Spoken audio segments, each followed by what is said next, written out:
Imagine if everything we are thoughts, memories, awareness doesn't actually end with death.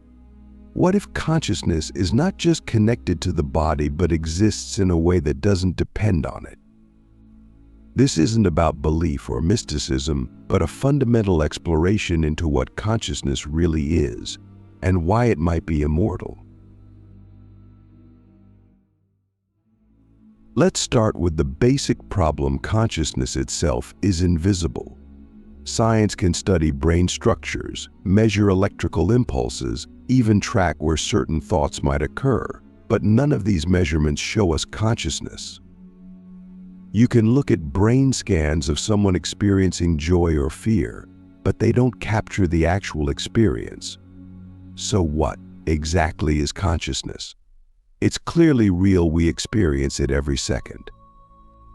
We know what it's like to feel happy, to think, to dream. But these are entirely private experiences that no one else can see. Consciousness isn't a substance or a material thing, it's an awareness, an experience, something intangible. And if it's not physical, then it might not be limited by physical death.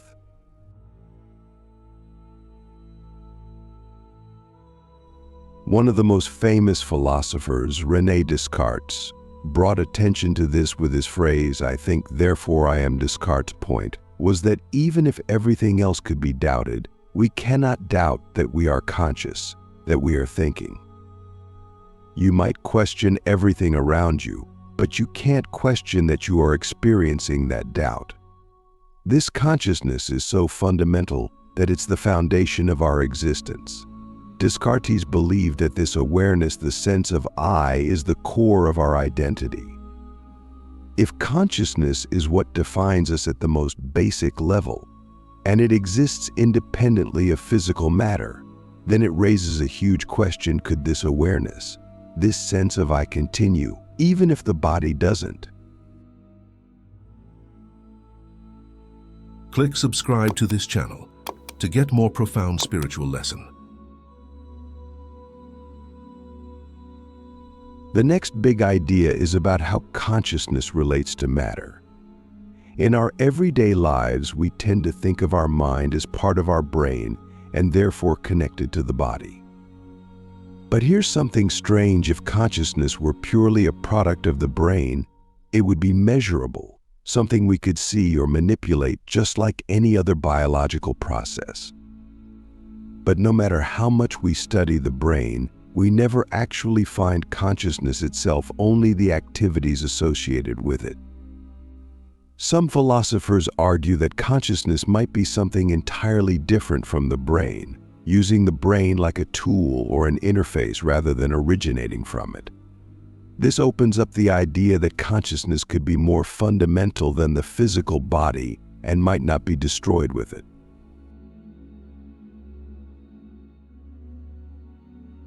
Physics even provides support for this idea. Take the concept of energy. Energy isn't created or destroyed, it changes form. The energy of a burning candle, for example, turns into heat, light, and chemical reactions. What if consciousness follows a similar rule? If consciousness is energy, or something like it, then it wouldn't simply vanish when the body dies. It would continue, possibly changing form or existing in a way we don't fully understand. This brings us closer to the possibility that consciousness might not end but shift, like light moving through a prism, changing its appearance but still existing. Another key idea comes from certain theories in quantum mechanics, which explore the fundamental nature of reality. Some interpretations suggest that consciousness might play a role in shaping physical reality. For instance, the observer effect shows that particles behave differently when they're being observed compared to when they're not. This strange behavior led some to propose that consciousness itself could be a fundamental part of reality, intertwined with matter but not confined by it. If consciousness has this kind of influence, it might not be a product of the brain at all. Instead, It could be a separate layer of reality that interacts with the physical world but exists beyond it. Many ancient and modern philosophies also support the idea that consciousness exists separately from the body. Hindu and Buddhist philosophies, for example, have long taught that consciousness is something that moves from life to life to life. In these traditions, the body is just a temporary vessel, a physical form that consciousness occupies before moving on. While science hasn't confirmed reincarnation, research on near-death experiences shows that many people report feeling a distinct separation between themselves and their body at the point of death. These experiences describe a sense of clarity, awareness, and often an intense feeling of peace that is separate from the physical body. It's not proof, but it hints that consciousness might not depend on the body to exist.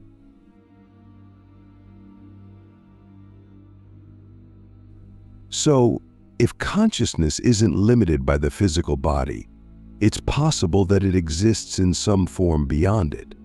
In fact, some neuroscientists and philosophers believe consciousness might be a fundamental property of the universe, like gravity or time.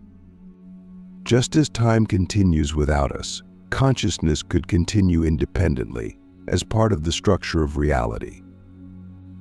Instead of being a product of the brain, consciousness could be a state of awareness that permeates everything, including the physical world, and our brains might simply tap into it while we're alive. The possibility that consciousness continues in some form after death is not just a comforting thought, it challenges the way we live. If consciousness is truly independent of the body, then death may be less of an end and more of a transition. It would mean that the things we consider most valuable, memories, experiences, love, wisdom, are not just fleeting elements trapped in our physical lives. Instead, they might continue as parts of consciousness, unaffected by physical decay. This view suggests that each life leaves a mark, that awareness is part of an endless continuum. What's incredible is how this idea reshapes the way we look at both life and death. If consciousness doesn't end, then each experience, each thought, is part of something eternal. If consciousness truly exists beyond the physical body, then everything we experience, every memory and connection we make, becomes part of an ongoing journey that doesn't stop when our bodies do. This view isn't about imagining some mystical realm or afterlife. It's more like understanding that consciousness, as an element of reality, could continue to exist independently, possibly in ways we can't even begin to comprehend. Think of it this way: if consciousness is like an energy field, connected to everything but separate from matter, it might simply shift forms when the body is no longer needed. Just as energy isn't created or destroyed, our awareness could change shape, moving on to another state. It might not look like the life we know, but it doesn't have to cease. This perspective challenges us to think beyond the limits of the physical world, asking us to imagine consciousness as something timeless, a field of awareness rather than a byproduct of brain activity.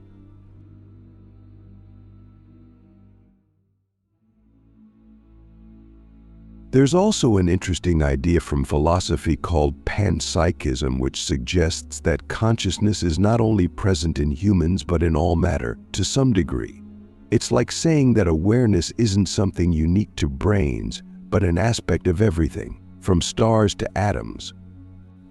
In this view, our human consciousness is simply a concentrated form of a universal awareness, like a spark in a larger fire.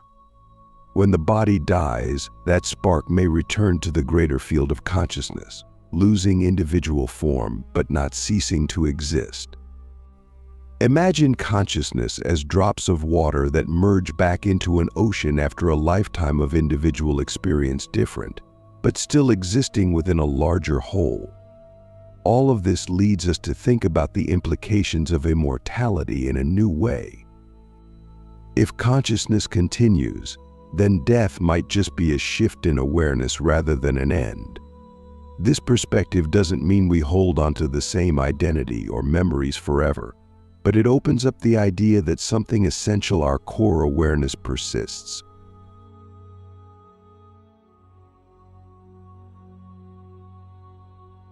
Many ancient traditions have described this, calling it the soul or spirit, a part of us that goes on while everything else falls away. From Hinduism's reincarnation to the Tibetan Book of the Dead's teachings on consciousness beyond the physical, these ideas all suggest that awareness itself, our spark, moves beyond physical form. So what does all this mean for how we live? If we see life as just one part of a continuous awareness, the fear of death might begin to fade. Instead of clinging to physical existence, we could see each life as a chapter in a much longer story. And with this understanding, the experiences we gather, the relationships we nurture, and the wisdom we gain take on a deeper significance, as they're not limited to a single lifetime but are part of an infinite awareness.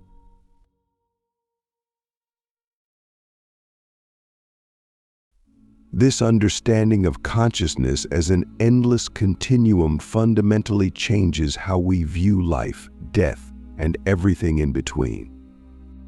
If our awareness is part of something that goes beyond the physical, then every choice, connection, and experience becomes woven into a larger tapestry that's not defined by the limits of a single lifetime. Instead of seeing life as a series of temporary events, it starts to feel like every moment contributes to an ongoing journey of growth and expansion. Imagine what it would be like to live without the fear of death. If consciousness is something that continues, then death isn't a cliff but a transition, a movement from one state of awareness to another. It suggests that what truly matters isn't material or fleeting but resides in the qualities we cultivate in ourselves: love, empathy, knowledge, and resilience. These are things that could resonate beyond any single lifetime, shaping not only who we are now but potentially influencing the nature of our consciousness as it moves forward.